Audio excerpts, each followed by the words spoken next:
आज हम लोग तन्वी जी के क्वेश्चन से शुरू करेंगे। कल उन्होंने एक सवाल पूछा था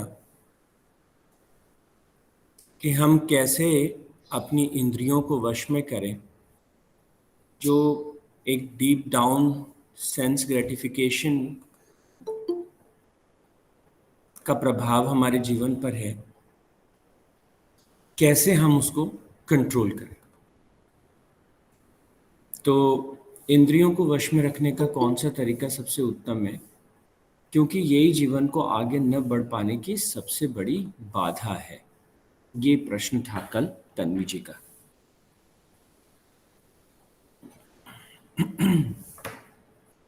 तो जब हम इसके बारे में बात कर रहे हैं, दो तीन चीजें हमको समझ लेनी चाहिए। सबसे पहले तो सबसे बड़ी बाधा ये क्यों है। सेंस ग्रेटिफिकेशन की जो टेंडेंसी है वो सबसे बड़ी बाधा क्यों है जीवन में आगे बढ़ने के लिए। अगर इसको ध्यान से देखें तो पता चलता है कि ये सबसे बड़ी बाधा इसलिए है कि ये अपने आप को अनकॉन्शियसली मैनिफेस्ट करती है। ये अनकॉन्शियस में डीप डाउन रहती है और बिना हमें पता लगे इसका जो फोर्स है, जिस आवेग के साथ, जिस शक्ति के साथ ये काम करती है, वो कमाल की है। तो हमारी जो इंद्रियां हैं, सेंस ग्रेटिफिकेशन की जो प्रवृत्ति है, वो क्योंकि अनकॉन्शियस से कंट्रोल होती है और वो अनकॉन्शियसली काम करती है, तो हम इससे पहले कि कॉन्शियसली कुछ डिसाइड करें, हम सोचते हैं, समझते हैं, लेकिन वो अंदर से प्रवाह उठता है and then we go with it. कई बार तो हम कर देते हैं चीज़ों को, और इसमें हर तरह की चीज़ें शामिल हैं। कुछ लोग हैं तो उनको कुछ बुरी आदतें होती हैं, कुछ लोग तंबाकू खाते हैं या स्मोकिंग की आदत होती है, या छोटी बड़ी हर तरह की प्रॉब्लम्स की बात हम कर रहे हैं। तो क्योंकि इनकी जो रूट है वो अनकॉन्शियस है, लेकिन उस अनकॉन्शियस के पीछे क्या है थोड़ा वो भी देख लेना चाहिए। तो नंबर एक कि सेंस ग्रेटिफिकेशन की टेंडेंसी जो है वो हमें आगे बढ़ने से रोकती है और वो सबसे बड़ी बाधा है। तो हमने देखा वो सबसे बड़ी बाधा क्यों है, because it operates from a unconscious और सबकॉन्शियस लेवल। तो हम उसको कॉन्शियसली कंट्रोल नहीं कर पाते। इट बिकम्स न्यूरल रिफ्लेक्शन, वो अनकॉन्शियसली खट से हो जाता है। अब दूसरा सवाल है कि वो ऐसा क्यों हो जाता है। तो इसकी दो इंपॉर्टेंट वजह हैं जिनको हमें जानना चाहिए। पहली वजह, हमारा दिमाग हमेशा से ऊर्जा को बचाना चाहता है, और जब वो ऊर्जा को बचाना चाहता है तो वो हमेशा ऐसे पैटर्न्स क्रिएट करता है, अनकॉन्शियस पैटर्न्स, जिनसे कि जिस काम को आप डीप डाउन करना चाहते हैं उसको बिना सोचे समझे बिना कर सकें, क्योंकि सोचने समझने की प्रोसेस में ज़्यादा ऊर्जा खर्च होती है। तो your brain create some shortcuts. Shortcuts का मतलब है फिक्स्ड शॉर्ट न्यूरल पैटर्न्स, और वो ऑटोमेटिकली ब्रेन में वो सर्किट ऑन होता है and then we perform it. तो उसके लिए हमें कॉन्शियसली काम नहीं करना पड़ता। आप बड़ों ने, हमने सबने अनुभव किया है, जब आप ऑफिस से घर आते हैं गाड़ी ड्राइव करके, unconsciously you reach to the destination, because at that moment you are not consciously deciding everything, ये अब टर्न लेना है, अब ये करना है, अब वो करना है. It is happening to you, right? So to save energy, to conserve energy, our brain creates some kind of shortcuts or like fixed neural patterns. वो न्यूरल पैटर्न्स उस पर्टिकुलर काम को परफॉर्म करने के लिए कम ऊर्जा में उसे कर देते हैं, and we have a inbuilt inclination to conserve energy. तो दो बातें तन्वी जी के क्वेश्चन में हमको समझ में आती हैं जब वो कहती हैं इंद्रियों को वश में करना सबसे कठिन कार्य है और यही सबसे बड़ी बाधा है। तो सबसे बड़ी बाधा क्यों है? क्योंकि ये अनकॉन्शियस से कंट्रोल होती है। दूसरी महत्वपूर्ण बात कि वो अनकॉन्शियसली कैसे कंट्रोल होती है, तो मैंने कहा कुछ न्यूरल पैटर्न्स बन जाते हैं, कुछ बिहेवियर पैटर्न सेटअप हो जाते हैं, और हमारा सिस्टम जो है ऊर्जा को बचाने के लिए उन पैटर्न्स को हमेशा रिपीट करता रहता है। अब सवाल ये उठता है कि वो पैटर्न्स क्यों क्रिएट हुए एट द फर्स्ट प्लेस।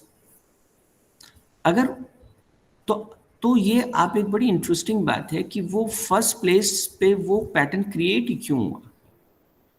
तो हमेशा हर पैटर्न के पीछे कोई ना कोई बिलीफ या कोई कन्विक्शन छुपा रहता है। जो भी बिहेवियर हमारा होता है, जो भी सेंस ग्रेटिफिकेशन की बात है, कोई को खाने को अति करता है, कोई सोने में अति करता है, कोई बातें करने में अति करता है, हर व्यक्ति या बहुत सारे व्यक्ति तो जो अतियों से गुजरते हैं हम, और बस वो ग्रेटिफिकेशन के लिए करते हैं।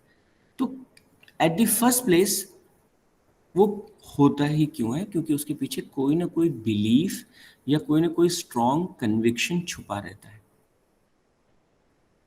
तो अगर एक बच्चा जो है वो ओवर ईटिंग कर रहा है, तो उसके पीछे डीप डाउन उस ओवर ईटिंग जो है, जब एक बार बार करने से एक न्यूरल पैटर्न क्रिएट होता है, और वो न्यूरल पैटर्न जो है वो बॉडी की कंडीशनिंग करता है, केमिकल कंडीशनिंग जिसे हम कहते हैं। कई बार ये साइकोलॉजिकल कंडीशनिंग होती है, कई बार ये फिजियोलॉजिकल कंडीशनिंग होती है, पर एक कंडीशनिंग क्रिएट कर देता है। Once that conditioning is there, इसी कंडीशनिंग को हम क्या कहते हैं, न्यूरल पैटर्न कहते हैं। तो वंस दैट इज देयर, वो अनकॉन्शियसली होता चला जाता है। लेकिन मैं जो तीसरी तरफ जो चीज़ आपको बताने की कोशिश कर रहा हूँ वो क्या है, कि हर न्यूरल पैटर्न के पीछे, हर कंडीशनिंग के पीछे एक कन्विक्शन होता है, एक आइडिया होता है, एक थॉट होता है। मुझे खाना बहुत पसंद है, I am a foodie person. तो ये जो थॉट है, हर सेंस ग्रेटिफिकेशन के पीछे एक विचार काम करता है, एक आइडिया काम करता है, एक बिलीफ काम करता है। और बिलीफ अगर इतना मजबूत हो जाए कि उसे तोड़ा ना जा सके, तो उसे हम कन्विक्शन कहते हैं। तो सबसे पहले हमको ये देखना चाहिए, जो भी सेंस ग्रेटिफिकेशन की प्रवृत्ति है, हमें देखना चाहिए डीप डाउन। इस पूरे प्रोसेस में आत्मनिरीक्षण की प्रक्रिया जो है वो एक डाइसेक्शन का काम करती है। हमको डीप डाउन अपने भीतर जाके समझना चाहिए, क्या वो कोर आइडिया है, क्या वो बिलीफ है, कौन सा वो कन्विक्शन है जिसकी वजह से मैं ये करता हूँ। तो सपोज कोई व्यक्ति अपने काम को टाल मटोल करता है, वो हर बार काम को आगे टाल देता है, प्रोक्रेस्टिनेट करता है, बार बार प्रोक्रेस्टिनेट करता है, कितना भी इंपॉर्टेंट काम, जब तक उसकी डेडलाइन नहीं आ जाती तब तक उसे टालता रहेगा। तो सर, हाँ जी, ये हमारे साथ बहुत होता है आजकल सर। होता है। हाँ सर, तो पहले बिल्कुल नहीं होता था।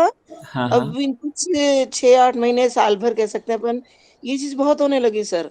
पहले हम इतना परफेक्ट थे और आजकल बिल्कुल भी नहीं है। हाँ, तो मधु जी वही चीज़ हमको समझने की ज़रूरत है कि उसके पीछे कोई ना कोई आइडिया काम करता है। जो भी हमारे बिहेवियर में परिवर्तन आता है, चेंज आता है, उसके पीछे कोई ना कोई बिलीफ होता है, कोई ना कोई आइडिया होता है। हमारा वो जो बिलीफ सिस्टम है, जब वो हमारा एक एक एक हो जाता है कि यस, ऐसा तो है। जैसे मैं एक छोटा सा आपको उदाहरण देता हूँ। अक्सर ज़्यादातर लोग जब शाम को अपने काम से घर आते हैं, तो वो घर पे बैठ के थोड़ा देर टीवी देखते हैं।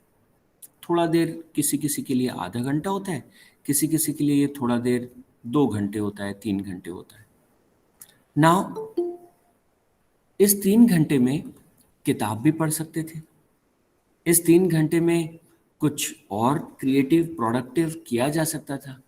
लेकिन व्यक्ति वो क्यों करता है, तो कई बार इसके पीछे may be there are different reasons, because we all carry different personalities. तो मैं जनरल आपको एग्जांपल्स दे रहा हूँ। व्यक्ति के दिमाग में एक जनरल आइडिया क्या होता है, मैं थक गया हूँ, थक के मैं घर आया हूँ, अब मुझे थोड़ा सा अपने आप को रिलैक्स करना चाहिए, and TV is a good way relaxation के लिए। तो ये आइडिया जो है अनकॉन्शियसली उस प्रोसेस में आपको लगा देता है। Yes sir. टाल मटोल की जहाँ तक मैंने बात आपसे की अभी अभी, कि अगर हम चीज़ों को टाल रहे हैं तो कैसे वो हो रहा है, कहीं ना कहीं पीछे एक आइडिया काम करता है कि मेरे को अभी थोड़ा आराम करना चाहिए, मैं थोड़ा थका हुआ हूँ, आज मुझ में ऊर्जा की कमी है। तो मेरे को अपने आप को अब ज़्यादा तनाव नहीं देना चाहिए, ज़्यादा मुझे काम के लिए स्ट्रेस नहीं लेना चाहिए. So you need to go deep down, meditate upon it, think about it.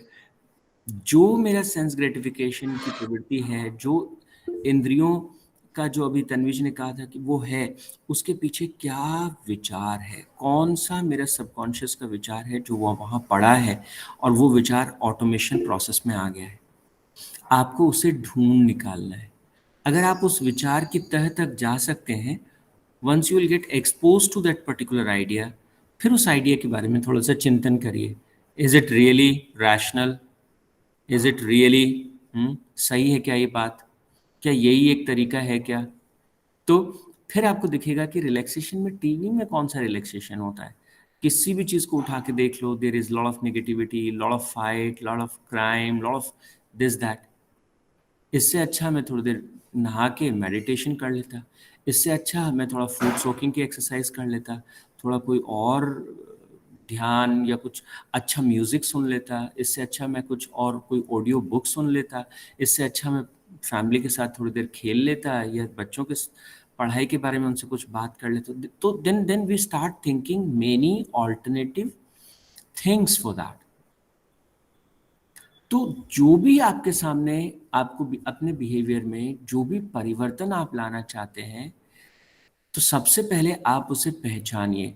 What is that behaviour जो मुझे बदलाव करना है. जो भी बिहेवियर है, what is that automatic thing which I am doing again and again and which is not good. Suppose somebody is getting late in the morning. सुबह late उठने की एक पैटर्न क्रिएट हो गया है, और उसमें ग्रेटिफिकेशन मिल रहा है लेट उठना. तो वो उसकी कोर में जाने की ज़रूरत है. लेट उठने से मुझे आनंद क्यों मिलता है? क्यों मुझे ऐसा लगता है लेट तक सोना बहुत अच्छी चीज़ है? ये मैंने कहीं देखा है क्या? किसी मूवी में देखा है क्या? कहीं पढ़ा है क्या? क्यों मैं ऐसा सोचता हूँ? तो स्लोली एंड ग्रेजुअली जब हम उसकी कोर में जाते हैं, तो उसके पीछे हमको वो विचार, वो धारणा, वो कन्विक्शन हमको वहाँ मिल जाता है. बस अगर हम उस सीड को, वो बीज है, अगर हम उस बीज को रिप्लेस कर दें, उस सीड को हम चेंज कर दें और वहाँ एक नया सीड लगा दें, थिंग्स कैन चेंज.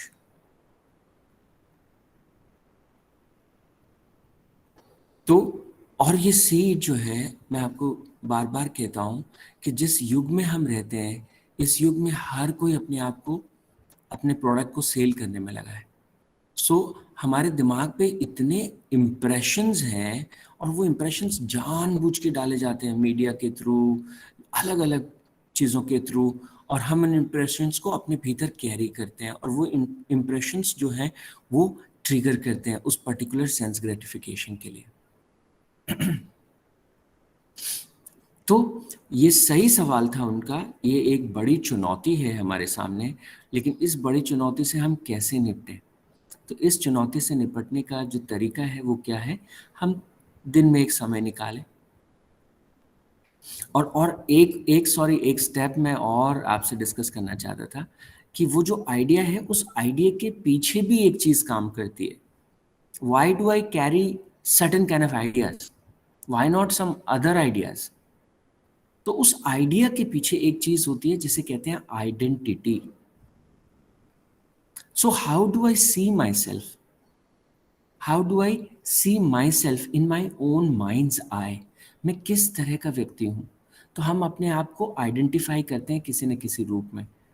तो वो जो हम अपने आप को आइडेंटिफाई करते हैं, मेरा ऐसा व्यक्तित्व है, मेरी ऐसी पर्सनैलिटी है, this is what I am. वो आइडेंटिटी खास तरह के आइडियाज़ को अट्रैक्ट करती है. खास तरह के आइडियाज़ आपके भीतर अक्यूमुलेट होते हैं. उनमें से कुछ आइडियाज़ जो आपको ज़्यादा अच्छे लगते हैं, उन आइडियाज़ के साथ आप एकाकार करते हैं. उन आइडियाज़ को आप गहरे से अपने भीतर अनकॉन्शियस में एक सीड की तरह से डाल देते हैं. वो सीड जब बड़ा होता है, तो वो एक न्यूरल पैटर्न के रूप में बड़ा होता है. एक अनकॉन्शियस न्यूरल पैटर्न, एक अनकॉन्शियस बिहेवियरल पैटर्न का रूप लेता है. वो एक अनकॉन्शियस बिहेवियर का रूप लेता है. एक हैबिट फॉर्मेशन में वो बड़ा होता है. और वो हैबिट फॉर्मेशन जो है, आपके जीवन के हर एस्पेक्ट में, वो आपको लगता है this is what I am. When you see habit, then you say, this is what I am. It is not about habit, but this is what I am. कई बार हम कहते हैं, अपने जो क्लोज फंड्स होते हैं उनको कहते हैं, you accept me with all my negatives and positives. तो हमको लगता है that all negativity which I have in me, I own it, that is what part of me. तो हम उसको तो एक नज़र से हम देखें तो why we want to stick to it. पर वो सवाल हम अपने आप से पूछते नहीं. तो इसलिए अगर इस पूरे प्रोसेस को वापस से मैं समराइज करूं कि हम अपने इंद्रियों के वशीभूत होकर के चीज़ों को करते हैं. जैसे कल इन्होंने पूछा था कि इंद्रियों को वश में कैसे करें, उसको वश में करने का कौन सा तरीका है जो सबसे उत्तम है और ये जीवन में आगे बढ़ने में सबसे बड़ी बाधा है. तो ये सबसे बड़ी बाधा क्यों है, हमने डिस्कस किया, क्योंकि ये अनकॉन्शियसली काम करता है और इसके पीछे हमेशा एक हैबिट का एक लूप रहता है और उस हैबिट लूप के पीछे एक आइडिया रहता है और उस आइडिया के पीछे हमारी जो आइडेंटिटी है, हम अपने आप को कैसे देखते हैं, वो उस आइडिया को के पीछे होती है. अब इन्होंने कहा कि इनको वश में कैसे करें. अब ये थोड़ी सी एक अलग तरह की चीज़ है. इसको ऐसे समझें कि हम ये कह रहे हैं हमने एक आम का पेड़ लगाया और उसके ऊपर आम लग रहे हैं. अब इसको आप नेगेटिव उदाहरण में भी देख सकते हैं कि हमने एक कांटे का पेड़ लगाया और उस पर कांटे लग रहे हैं और अब हम कंट्रोल करना चाहते हैं कि उस पर कांटे नहीं लगे, या हम उसे कंट्रोल करना चाहते हैं कि इसके ऊपर अब आम नहीं लगे, इसके ऊपर केला लगे, इसके ऊपर सेब लगे. हम इसको कंट्रोल करना चाहते हैं एंड दैट्स अ प्रॉब्लम. आप अपने सेंसेस के साथ फाइट नहीं कर सकते. सेंस ग्रेटिफिकेशन की जो ये प्रवृत्ति है, इसको आप सोच रहे हैं कि मैं इसको कंट्रोल कर लूँ.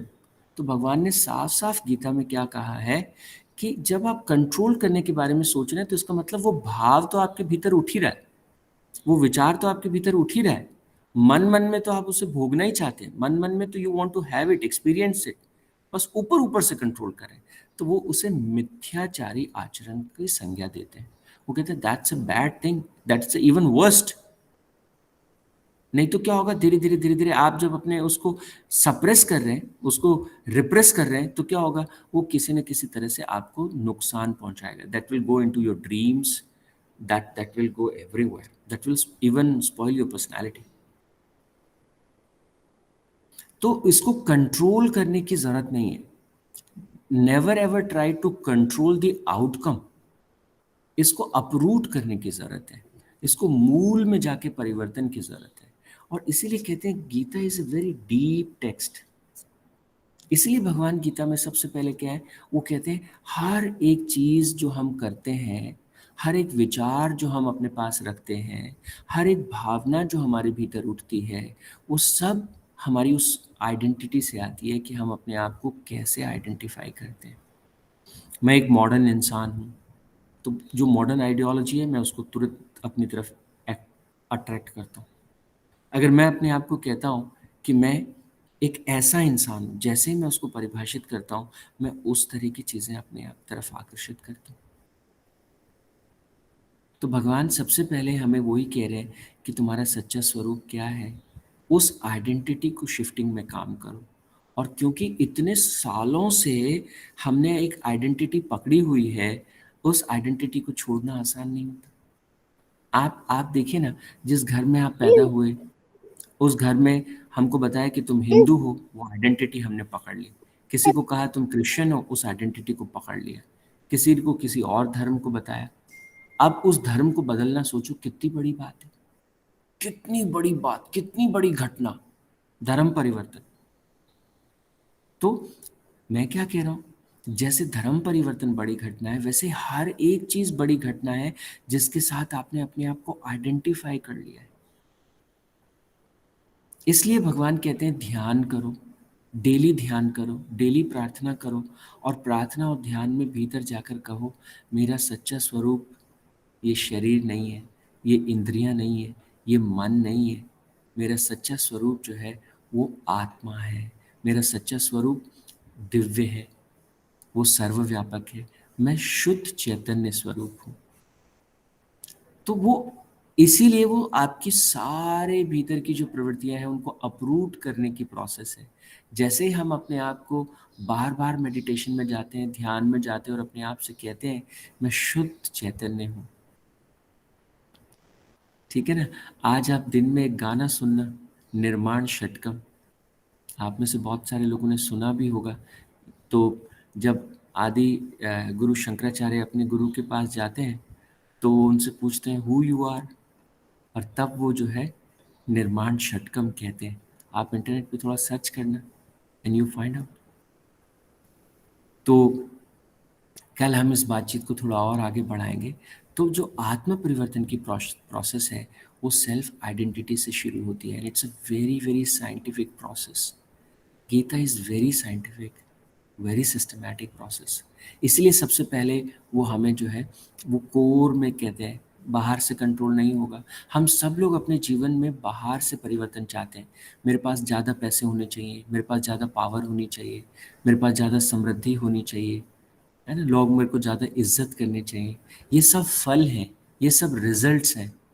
तो ये फल अच्छे बुरे जो हैं, वो जो हमारे भीतर अनकॉन्शियस पैटर्न्स हैं, उन अनकॉन्शियस पैटर्न्स के पीछे जो हमारे आइडियाज़ हैं, जो फीलिंग्स हैं, वो और उन आइडियाज़ और फीलिंग्स जिनको अकुमुलेशन हुआ है, उनके पीछे जो हमारा व्यक्तित्व है, वो सब वहाँ से प्रकट होता है। वो व्यक्तित्व इन सब का बीज है। तो वो कहते हैं सही व्यक्तित्व का बीज डालो, अपने आप को सही तरीके से पहचानो, वो पेड़ हट जाएगा। जो फल आपको चाहिए वही पेड़ लगाओ वहाँ पर, right. So this is the science of inner transformation. I hope आपको थोड़ा समझ में आया होगा।